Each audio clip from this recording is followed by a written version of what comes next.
So in this video, I'll be doing an unboxing, setup and review of the Tapsigner from ColdCard. The Tapsigner is just a really simple Smartcard based Bitcoin hardware wallet, just a pure blind signer, much cheaper and simpler than the typical ColdCard sort of thing that we're used to from ColdCard. So let's get into it. And if you haven't already done so, hit subscribe, that way you can stay in the loop for content I make to help you find your way in the crazy and often hostile environment that is cryptocurrency. So when you buy these, they just come in an envelope just like this. This is how they come packaged.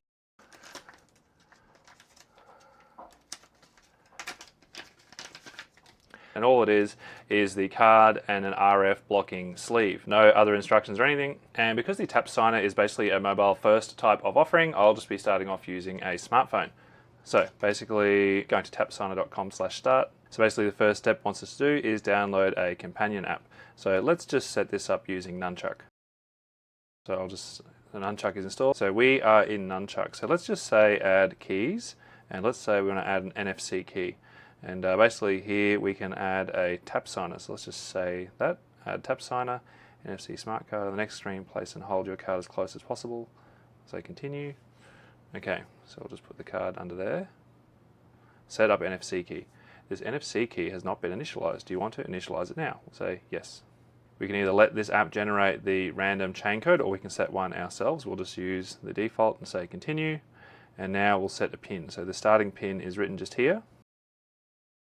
And for the new pin, just 1, 2, 3, 4, 5, 6. So we'll say continue. We'll scan your NFC again to activate. This could take a few seconds. We'll say got it. Ready to scan. So I'll just put this in under here.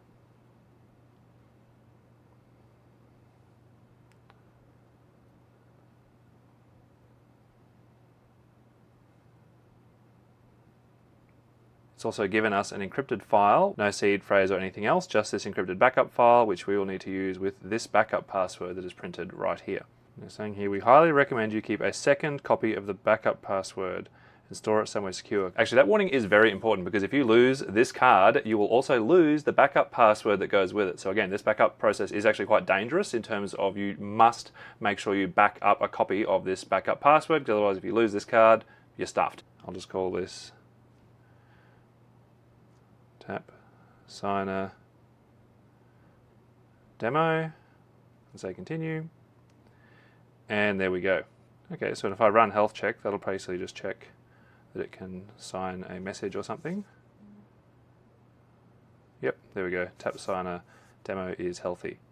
What else can I do if I go into the dot? Top up X hubs, change pins, backup key, remove key. Done. So now for wallets, I'll just click plus here and say I want to create a new wallet. So let's just create a new wallet using existing keys. I'll just call this Tapsigner demo. And I'll just leave it on all the defaults and say continue. And I'll just choose that I want to use this key here, Tapsigner demo, and say continue. There we go. And this is our wallet descriptor that we could export and save, but I'll just do this later. Because a single sig, it's not really something we need to worry about. So now if I go into here and hit receive, that is my Bitcoin address. And the key thing here is this Bitcoin address has just been generated in the app itself. There's actually no way to verify that this app is telling the truth. That's a limitation with Java card signers like this. So I'll just send some Bitcoin there. There we go. Those funds are on their way. So in a minute, that should show up as an unconfirmed transaction. There it is. So if we want to send those funds, I'll just say send. I'll just scan the address I'm sending them to.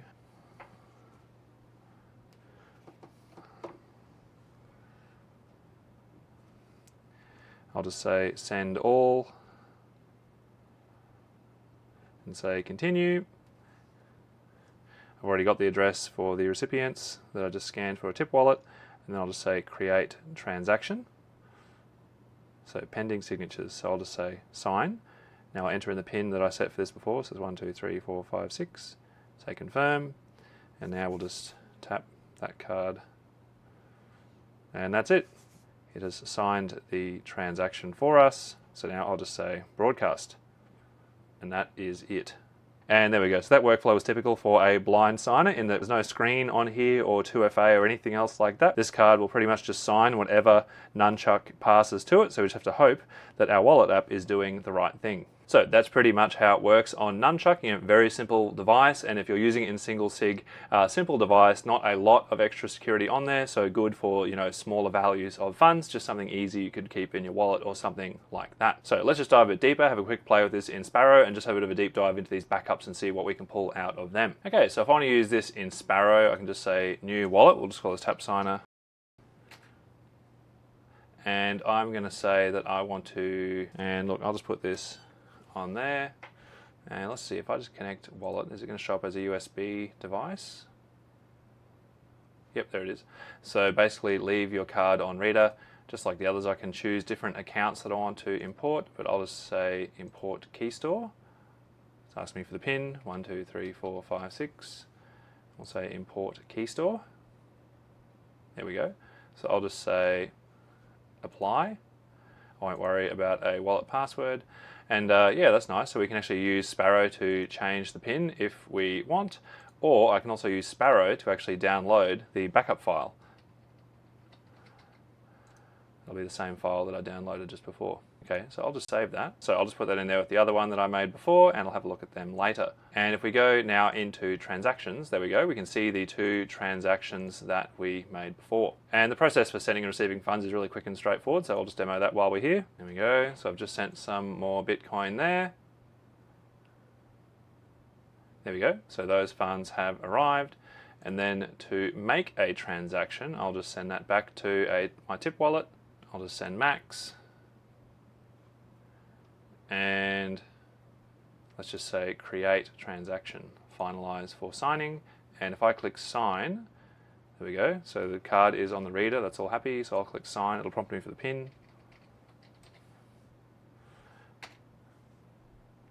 There we go. And then we'll say broadcast transaction, and those funds have been sent back. And there you go. So the same workflow we saw on mobile, and the same trust that we're placing in the wallet app to essentially do what it says it is doing. On PC, even more so than on mobile, you do need to be very aware that if you had malware on your PC or running a malicious version of Sparrow that you hadn't taken the time to verify, it could be just as easily sending your funds to a scammer or anywhere else, and you would be none the wiser. Unlike the Sato chip cards I looked at over here, these Tapsigners don't have any ability to have some kind of 2FA process. So again, be very careful if you are using these for a single signature setup. Definitely only really suitable for smaller amounts, or to use as part of a multi-sig setup or something like that. So the other thing I'm curious about is how we can use this with this. Look, I'm just going to use a Mark IV because the screen is just that much brighter. So if I go to import seed, let's see, I'll import a Tapsigner backup. Can I just tap it straight off the card? No, so I need to put it on there. So let's just stick that backup onto a micro SD card. Okay, we put the backup file onto here, so let's import a Tapsigner backup. So I'll just press 1 to load it off micro SD. We'll just do that one. This one's from Sparrow. Make sure you have your Tapsigner handy. It'll provide the backup password. Yep. So now we have to put this big long password into here. Failure, of course. And this backup password is a complete nightmare in terms of actually trying to type out a copy of it and not make any mistakes. Okay, let's just have a look in the firmware changelog. So let's just go to the page and search for Tapsigner. Ah, all right. Bug fix, decrypting Tapsigner backup failed even on correct key. So let's load this latest firmware and see if that makes a difference. Okay, so we are running the latest firmware, so let's attempt that again.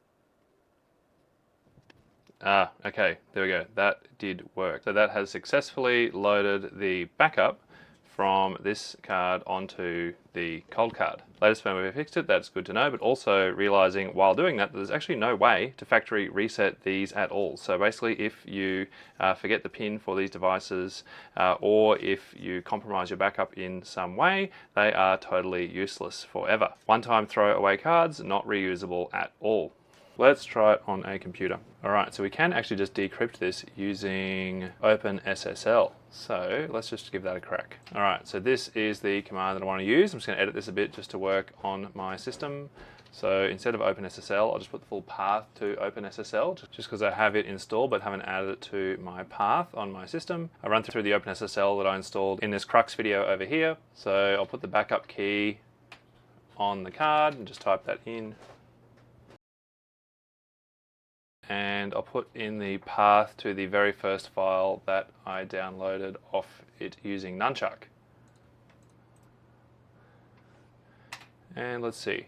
There we go. So that looks like what we would expect. That is an xpriv just there. So we can actually use this extended private key just directly with something like Electrum or an Ian Collins BIP39 tool, or even restore it onto a device like a ColdCard or a Keep key. And I'll run through how you can use these extended private keys in software and hardware wallets in this video over here. And then we can actually have a clone of our Tapsigner.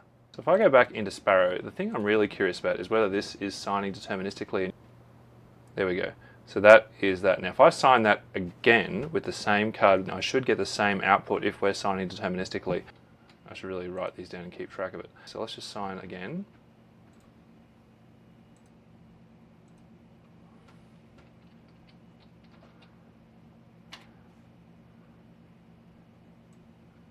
It does look the same. Nope. Different. Oof. The reason why this is a bit spicy for me is that there's been a bit of noise lately around Dark Skippy and which wallets do and don't sign deterministically. So anyway, given some of the parties who are making lots of noise around Dark Skippy, I'll just leave that one with you to think about. But I will say the explanation for this is actually quite straightforward, and that is the stock implementation of ECDSA signing that is in the Java Card OS is not deterministic, though it has been certified to be functioning correctly on these smart cards. But here's the thing, this Tapsigner card is a fully closed source card, and while the Sato chip card that you buy at retail and the Sato chip card that you build DIY also produces non-deterministic signatures, I can at least jump on the GitHub for Sato chip and see exactly why that is happening.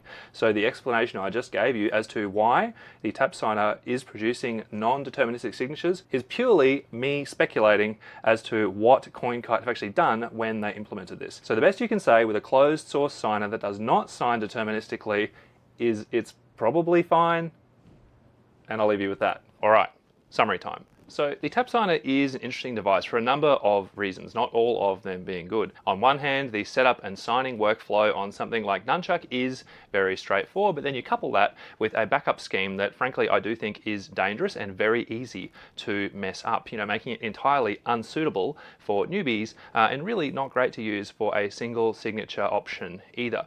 At the same time, the pricing of the device is a bit all over the place, in that you can get this model here, for 29 USD, but a lot of the other options actually cost a lot more. And really, if you're going to be spending this kind of money, you might as well spend the extra 15 USD and get either a Trezor One or a Jade. It really is a bit of an odd device to me, just in terms of where it is actually being positioned in the market. Much more expensive than something like the open source Sato chip cards, with the only real advantage the Tapsigner offers over the Sato chip cards being the integration with Nunchuck. I personally also find the sort of single-use throwaway nature of these devices to be very off-putting, in that if you have compromised the backup in any way or forgotten your PIN, you are now stuck with paperweights. For me, the main takeaway here is the Tapsigner really is a device that was designed for and is primarily suited for use as part of a multi-signature wallet with Nunchuck specifically. Really giving you something that is very similar to a seedless type of wallet that is offered with services like Casa. In that when you use the Tapsigner in this way, a lot of the major shortfalls with the device in terms of backups, in terms of lack of verification, in terms of it all being closed source,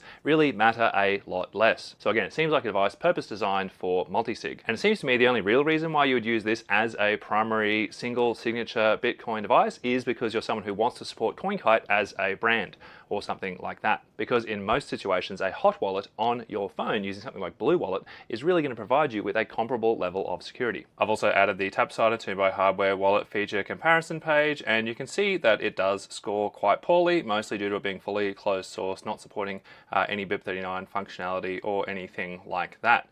And if you want to see a detailed breakdown of what goes into all of the scores, you can click through to the Google document here. If you think a Tapsigner would be useful to boost the security of your setup and want to help me out in the process, of an affiliate link in the description. Likewise, if you have any questions about the device or any experience using it, definitely just leave a reply in the comments. I do my best to reply to all of them. Thanks for watching, I hope that was helpful. Hit like if you think that other people would find this video useful, and hit subscribe if you'd like to be kept in the loop about future content I make that helps people stay safe in the crypto space and to recover if they get into trouble. If you have any questions about this video or a topic that you'd like me to cover, just leave a reply.